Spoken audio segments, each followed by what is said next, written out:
Nah, kita udah nyampe nih di Kampung Batik. Di sini saya bisa katanya belajar bikin batik. Kira-kira gimana ya jadinya ya? Yuk, ikutin saya ya.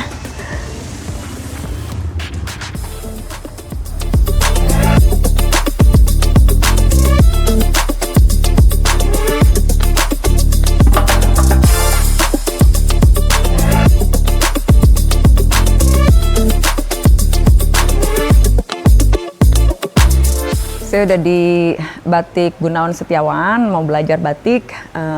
Ternyata kalau misalkan memang tidak ada basic gambar seperti saya, mereka udah kasih template-nya. Template-nya itu banyak gambar kayak kucing, bunga-bunga. Kayaknya saya mau ambil yang bunga aja. Jadi caranya itu ditempelin ke sini. Lalu kelihatan gambarnya dan mulai diwarnai. Nanti hasilnya gimana saya kasih lihat setelah selesai.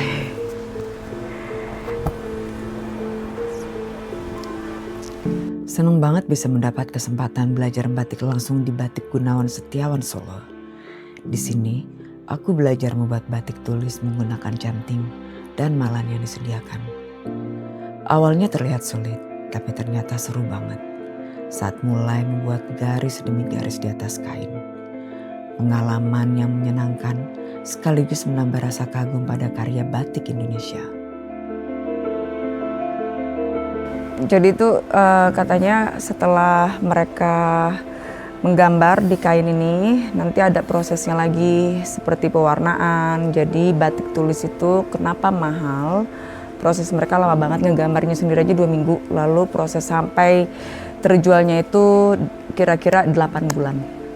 Nah makanya jangan tanya lagi ya kalau misalkan, atau jangan ditawar. Untuk tulisnya aja 2 minggu.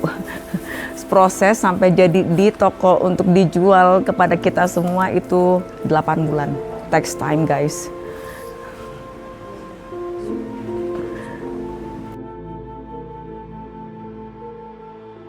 Feby Aziz, ikonik.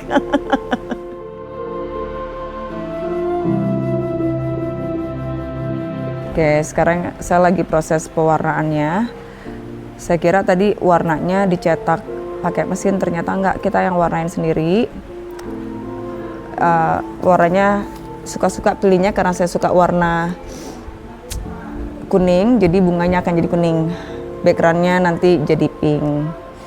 Warna tadi yang awal tuh untuk bikin sketsanya sama warna yang untuk pewarnaan itu dia kepisah sendiri. Jadi nggak perlu hati-hati ya.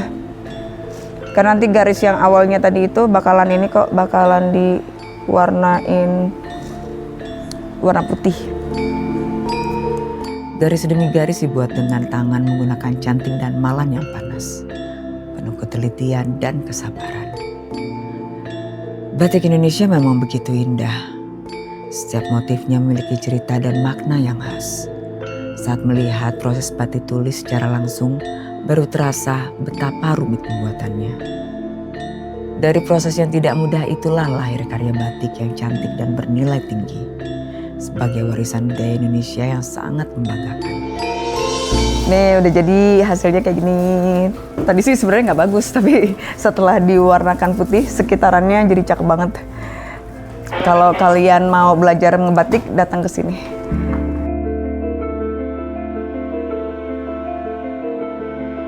Sekarang kita ada di tempat pertokoan yang batik-batiknya terjangkau. Jadi kalau kalian mau belanja dengan harga yang minimalis, bisa datang ke sini.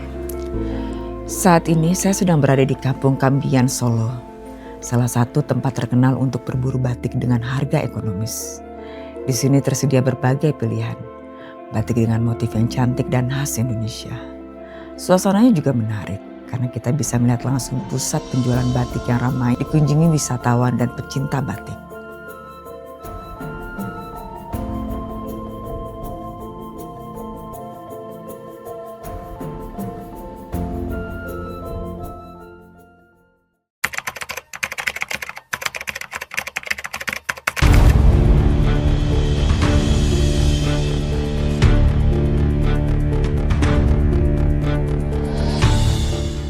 Oke, akhirnya kita sampai juga nih di Keraton Surakarta Hadiningrat.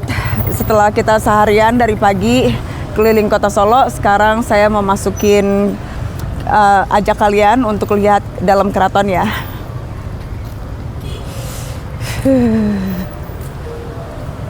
Panas.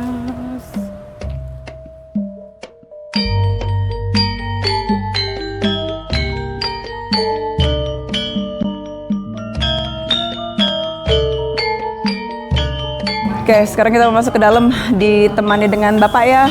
Monggo kakak, kolektif nggih. Monggo kita di sana aja. Kenalkan, nama saya Mas Ngabei Projo Purnomo sebagai abdi dalem Keraton Surakarta. Sebelumnya monggo kita bisa melihat sekilas silsilah Kerajaan Mataram Islam. Untuk raja yang pertama di Kerajaan Mataram Islam, beliau adalah Panembahan Senopati, atau sebelum menjadi raja namanya Danang atau Raden Sutawijaya. Setiap pergantian raja di Kerajaan Mataram itu kalau raja meninggal dunia, berbeda dengan pemerintah. Kalau di pemerintah kan kita memakai sistem pemilu. Pada waktu Panembahan Senopati meninggal, diganti putranya Hanyokrawati. Kerajaan Mataram mengalami zaman kejayaan dipimpin oleh beliau Sultan Agung Hanyokrokusumo. Tentu kita tahu Sultan Agung Hanyokrokusumo, beliau juga pahlawan nasional. Dan secara singkat, untuk Keraton Surakarta diawali dari Pakubuwono II. Karena waktu itu di Keraton Kartosuro ada pergolakan, keratonnya sudah tidak bisa dipakai lagi, maka oleh Pakubuwono II pada tahun 1745 Keraton Kartosuro dipindah ke Desa Solo.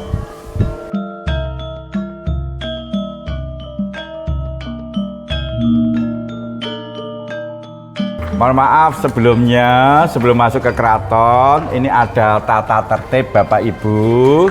Mohon izin yang memakai topi, mohon maaf topinya dilepas, silahkan bisa dibawa. Kemudian yang memakai sandal, mohon izin sandalnya dilepas, silahkan bisa dimasukkan di tempat yang sudah kita siapkan. Tetapi kalau sepatu boleh dipakai. Kemudian untuk yang putri yang memakai celana panjang, nanti silahkan ditambahi kain yang sudah kita siapkan. Tetapi yang memakai terusan tidak perlu ditambahi kain. Boleh. Mas Raden, itu bagus loh, bagus banget. Ya, seperti zaman dahulu. Bagus Pak tempatnya.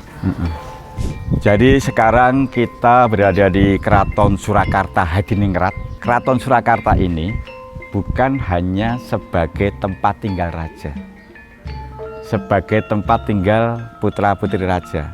Keraton ini juga sebagai tempat untuk melestarikan kebudayaan kita. Karena di keraton ini bukan hanya museum benda mati sebenarnya, tapi museum hidup. Hidup itu apa? Tata upacara adat itu masih kita lakukan. Dalam kurun setahun itu ada 10 jenis upacara yang kita lakukan, itu bisa lebih. Dan kalau kita berada di Keraton Surakarta, ini jangan hanya melihat bangunan, bukan hanya melihat keindahan bangunan, tetapi Keraton Surakarta ini juga merupakan tuntunan kehidupan kita. Sejak kita lahir sampai meninggal dunia. Mungkin kakak, ibu, adik pernah melihat atau melewati Gapura Ngladak. Itu ada Gapura yang besar. Oh iya. Itu namanya Gapura Ngladak. Dan Gapura Ngladak itu merupakan Gapura pertama dari Keraton Surakarta. Itu ibaratkan kita lahir diawali dari Gapura Ngladak. Kita lahir tentu dalam keadaan suci, dalam keadaan bersih. Ini ada pohon namanya pohon sawo kecik. Berbuah juga, warnanya kecil, merah hati, rasanya manis. Ada menara yang cukup tinggi, namanya Menara Panggung Sangga Buwana. Fungsinya sebagai tempat untuk menentukan hari atau tanggal pada awal bulan puasa. Juga digunakan untuk berdoa, tempat semedi.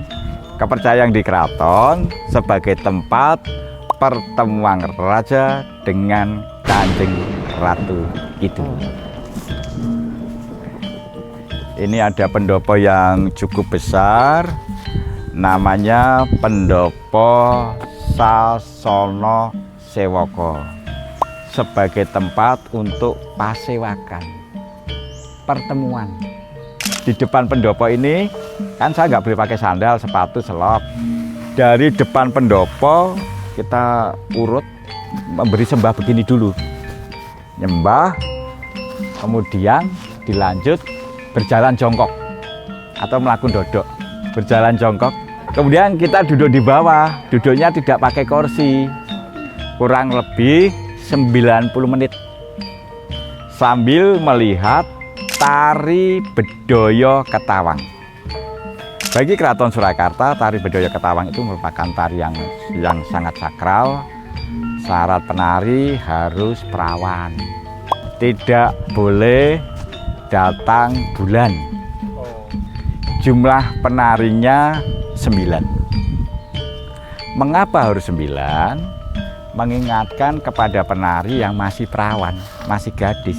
Itu sebetulnya juga berlaku bagi gadis yang lain, bukan hanya penari saja, agar selalu bisa menjaga, merawat dengan baik 9 lubang hawa nafsu yang ada di tubuhnya. Telinga bisa mengundang hawa nafsu, mata, mulut, dan sebagainya. Inti cerita tari Bedoyo Ketawang itu sendiri pada intinya tari yang menggambarkan, menceritakan pertemuan raja dengan Kanjeng Ratu Kidul. Dan di depan kita ini ada patung putih, ini hadiah dari kerajaan Roma. Kemudian di tengah pendopo itu ada 4 tiang utama yang ditutupi kain kuning. Dibuka kapan? Kalau keraton ada upacara. Itu ada lapisan emasnya.